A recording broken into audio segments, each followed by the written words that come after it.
Good morning, everyone. Our first reading comes from the second letter Paul sent to the Christians of Corinth. In this reading, Paul is talking about the work God has entrusted to followers of Jesus, to share the message of God's love that we know in Jesus.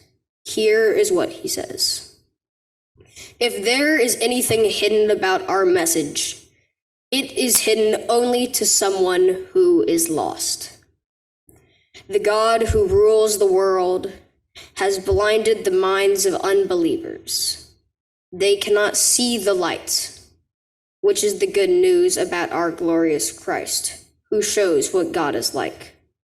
We are not preaching about ourselves. Our message is that Jesus Christ is Lord. He also sent to us by your servants, the scripture says. God commanded light to shine in the dark. Now God is shining in our hearts to let you know that his glory is seen in Jesus Christ. Thank you. Howdy, y'all. Sorry. Our second reading comes from the Gospel according to Mark. In it, we hear about Jesus taking three of the first disciples he called up on a hike up on a mountain, and the mystical thing that happened when they got to the top. 6 days later, Jesus took Peter, James, and John with him. They went up on a high mountain where they could be alone. There, in front of his disciples, Jesus was completely changed, and his clothes became much whiter than any bleach on earth could make them. There, in front of his disciples, Then Elijah and Moses appeared and were talking with Jesus. Peter said to Jesus, "Teacher, it is good for us to be here. Let us make 3 shelters, one for you, one for Moses, and one for Elijah." But Peter and the others were terribly frightened, and he did not know what he was talking about. The shadow of a cloud passed over and covered them. From the cloud, a voice said, "This is my son, and I love him. Listen to what he says." At once, the disciples looked around, but they only saw Jesus. As Jesus and his disciples were coming down the mountain, he told them not to say a word about what they had seen until the Son of Man had been raised from death. Thank you. So the story we just heard read is called the Transfiguration. Some of the stories in the Bible get their own names. So this event that Mark describes called Transfiguration, it's told in the church on the Sunday before Lent begins, and Lent begins on the Wednesday that's 40 days before Easter, not counting Sundays, and Easter falls on the first Sunday after the first full moon of the spring equinox. So Transfiguration Sunday dances around a lot, sometimes in February, sometimes in early March. But that story gets told every year. It's told in the Gospels of Matthew, Mark, and Luke. John doesn't tell the story. Interesting. It's told, we're just about the middle of the Gospel of Mark. Mark is 16 chapters long. This is in chapter 9. So it's almost right in the middle. And it does act as a turning point in the story. There's a lot that we could talk about in this story. Now, Jesus lived 2,000 years ago. Elijah about 3,000 years ago, so 1,000 years before Jesus. Moses 3,500 years ago, so 1,500 years before Jesus. The fact that they showed up and had a chat with Jesus, we could spend a lot of time talking about what that means and what Mark is trying to get across with that. There are a lot of things we talk about, but I'm going to ignore all that stuff and focus on one particular part of the story. Peter, James, and John go up with Jesus up on the mountain, and they have this experience where they see Moses and Elijah chatting with Jesus. Jesus' clothing is transformed, whiter than bleach could bleach it. He is transfigured.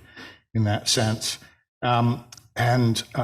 So these guys that have been dead 1,000, 1,500 years are there, and then they disappear, and a voice gets heard from a cloud, disembodied voice that just is there in the ether.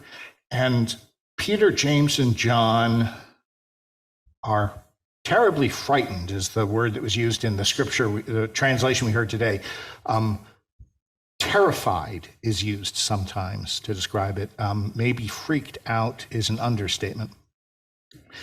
So, what are they going to do? They're having this experience. And Peter says, I know what I'll do. I'll build 3 little temples or booths or, I don't know, huts, something for the 3, for Jesus, Moses, and Elijah. Moses and Elijah are disappearing here at the moment. But I'm going to build these 3 little huts for them. And I read that as Peter thinking, I got to do something. This is totally wigging me out, and so I got to do something. So why don't we do this? I got to say something, I'll do something. And I think it's amusing how the gospel writer says, he said that he didn't know what he was talking about. That never happens to me. And so he says this thing, and I'm wondering if that's a place that we could talk about. So Ethan Zartman and Lilah Burdette, did I pronounce your last name correctly? Burdette here. Ethan's part of our scout troop here at the church, and Lilah's part of a Girl Scout troop that meets here in our church building to share some thoughts about moving beyond fear. And so I thought maybe we could start by talking about Peter's response. He has this impulsive, I got to do something because I'm so freaked out response. And I'm wondering if you've ever experienced that, where your fear has made you just do something without really thinking about it. And I'd like to hear a story, but you have to be willing to share it because it might be a little embarrassing. I don't know. So, do you have any stories about being freaked out or surprised? And do you want to go ahead, Lilah? Sure.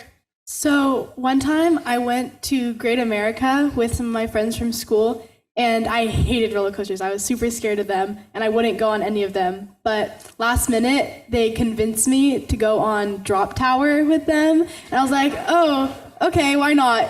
I'll be like proud after I could tell everyone that I went on Drop Tower. So we get in line, and I'm freaking out, and we get on the Drop Tower, and when we get buckled in, I'm like, okay, this is actually happening. So to try and calm myself down, I took deep breaths, and I sung a song in my head to try to distract myself from the fact that we were about to drop 25 stories.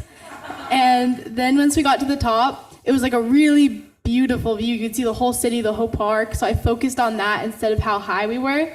And after it dropped, it was so much fun, and I loved it, and now I love roller coasters, so. So could we say that maybe not transfigured, but transformed by the experience? Ethan, you got a story?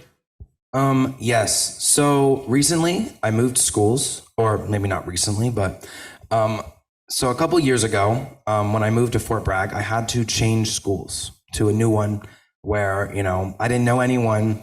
And it's pretty scary not knowing anyone at your school. And, being the new kid, being the weird kid, nobody really liked me. And especially because I had long hair at the time, I was picked on, to say the least. And so sometimes I would just be so ridiculed during class that I couldn't really deal with it.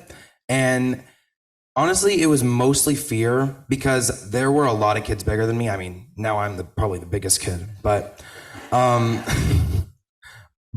then, I was tall for my age, but 7th grade, all the 8th graders hit their growth spurt, 6 feet. I was 5'10", and then there were some kids that were like 6'5". It's crazy. And so I remember once, it was probably English class, where there's this group of kids, there's this entire table of kids, and they were all beckoning me to go over and hang out with them so that they could ridicule me. And I remember I was so terrified because it's happened many times before, like in PE. And so at that moment, I just ran. I ran out the room, and I don't actually remember where I went. I remember I ran around the school, but I was like, I don't want to be in there. It was really terrifying. I don't actually think I told anyone. The teacher, I don't think told anyone, and they just let me. But I eventually came back like 5-10 minutes later, and it was really embarrassing. Like just walking back into the classroom, like, hey guys, I'm back. And so honestly, I think I did that out of impulse from like fear. But I think that gave me like the confidence to know I need to take a break sometimes. Like I shouldn't be pushed around and, focus on myself. And so I think walking around or running around, whatever I did, kind of let me think and was like, I don't want to be bullied. I don't want to be pushed around. It's not a good feeling. It's really bad. And I know it's very common for people to get bullied, especially in middle school and high school. And, I feel that. And so I'm just like, I don't want it. And so I talked to people and I made sure to get the help, and, I stood up for myself. I got myself good friends, and I think now I'm in a pretty good spot. Great.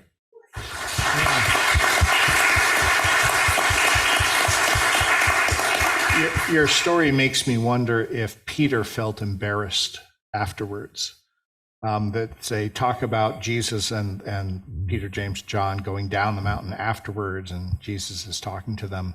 And I wonder if he felt embarrassed at first, and what helped him move past that too. That sometimes moving beyond fear means also moving beyond other emotions, like embarrassment or, I don't know, what else? Hurt can sometimes be another emotion you need to move past as well, move beyond. There are different words that we use to describe different sort of types of fear. Terrified is different from worried, right? Different levels of fear. And the experience physically can be different. That trepidation, which is a great SAT word if people still do the SATs, trepidation and anxiety are similar, but I think I feel them differently in my body. And so there are different types of fear, different levels of fear, maybe you could say. But I'm wondering what you two think some of the fears are that youth face today, just as a general rule that youth face.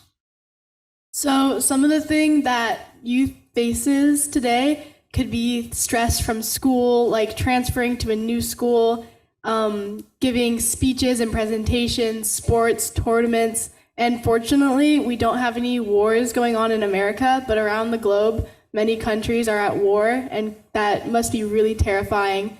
And if you have family members that are fighting for their country, you must be really concerned about them and worried for them. Yeah, thanks. Anything you'd add to that list, Ethan? I think there's a lot of like very shy teenagers, and I think that's like its own anxiety and kind of like fear to interact with others. If there's like an exact word for that, I'm not sure, but I think a lot of kids probably have a struggle with getting the right friends, or at least getting friends that they really like. And then also, like, I think probably like a fear to fit in kind of fits in with like the friends thing. There's a lot of social hierarchy at school, which is, at least for mine, pretty difficult to deal with. And so it's like a lot of students are pressured to change who they are so they can fit in with others. Yeah, I absolutely agree that the whole issue of fitting in becomes an issue for, I think that's part of adolescence, because part of adolescence is figuring out who am I, how am I different from my parents? Who am I, not just as a family member, but in the wider society? And so, okay, I fit in with my family really well, hopefully really well. And then, okay, now I've got this peer group. How am I going to fit in there? And that pressure to not truly be yourself. And one of the things that I hope for every person, regardless of their age, is that they find friends that support them in being who they are. There's Mr. Rogers has said this, it's been in Star Trek, the original series, that there's only one person who can successfully be Lilah, and that's you. There's only one person that can successfully be Ethan, that's you. There's only one person that can successfully be Jeff, that's me. So shouldn't I do that? Shouldn't I be who I am? And it's nice if we've got friends that support us in that and find places where we're accepted exactly as we are, wherever we are in our journey through life. Yeah. And I'm glad you brought up the whole international aspect of fear, that there are youth. You know, when I think about youth, I think about youth in the United States because that's where I live. But you're right, there are youth all around the world. And some of them are in war zones and where they can't get a good night's sleep because of, is a bomb going to get dropped today? Yeah. So those are some real fears that, they're all real fears, aren't they? But fear can also be helpful though, right? That when you get startled because a car zooms past, that's a helpful fear. I want you to go at that moment. And that reflexive response, when you talk about running around the school, that's one of the 3 traditional reflexive responses to fear is fight, flight, to go run, or freeze, like a deer in the headlights. Car, what do I do? So one way of understanding what it means to move beyond fear is to get past that original fight, flight, or freeze response. And you sort of talked about this a little bit, Lilah, when you talked about breathing as a way to try to relieve your fear on the ride. What was the ride called? The drop tower. The drop tower. Okay, yeah. I'm not sure I want to face my fear on that one. So the drop tower, going up in that and noticing what you could see. I'm not going to pay attention to how tall I am. I'm just going to enjoy the sight to try to psych yourself past some of that. But what are some other things that you found help you, both of you, deal with getting beyond that initial fight, flight, or freeze response to something that scares you or that evokes fear in you? The first thing I do is I acknowledge that it's going to happen so I don't get caught off guard by it and freeze up or run away.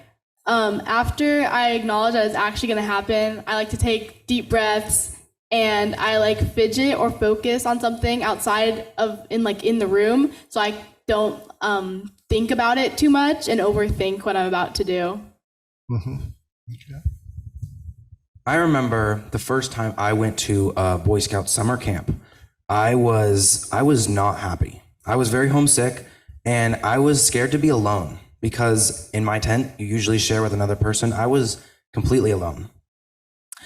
And I remember I just wanted to go home. I'd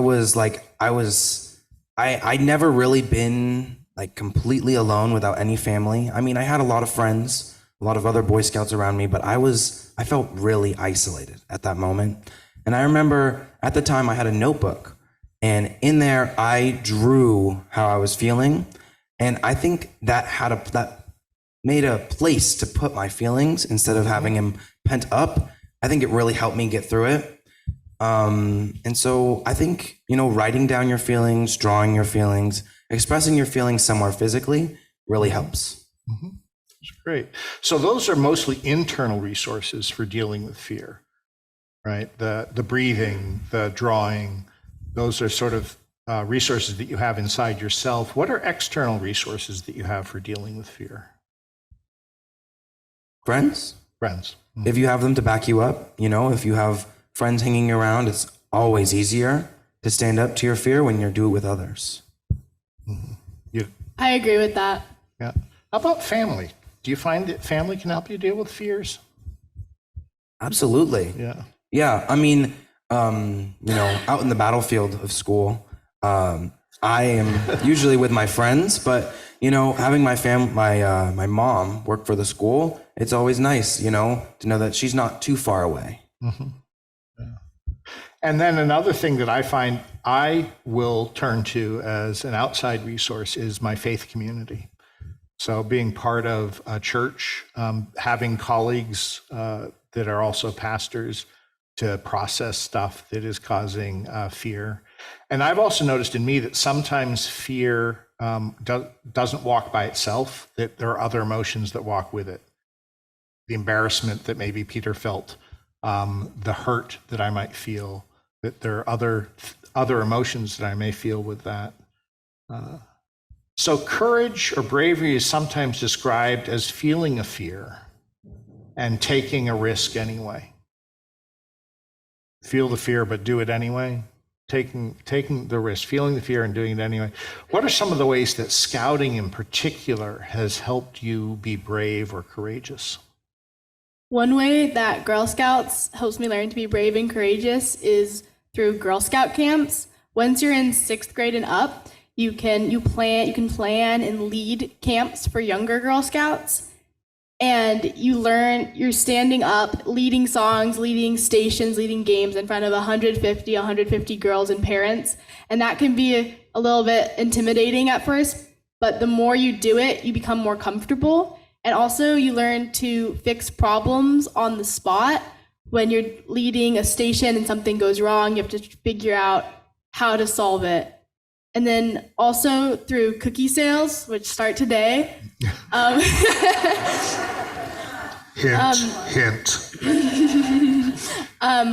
I learn how to talk to customers, and when you're doing booth sales or going door to door, it's nerve-wracking, especially your first time, to go out and talk to them, because a lot of the time you have to engage with them and you can't just sit there and wait for them to come to you.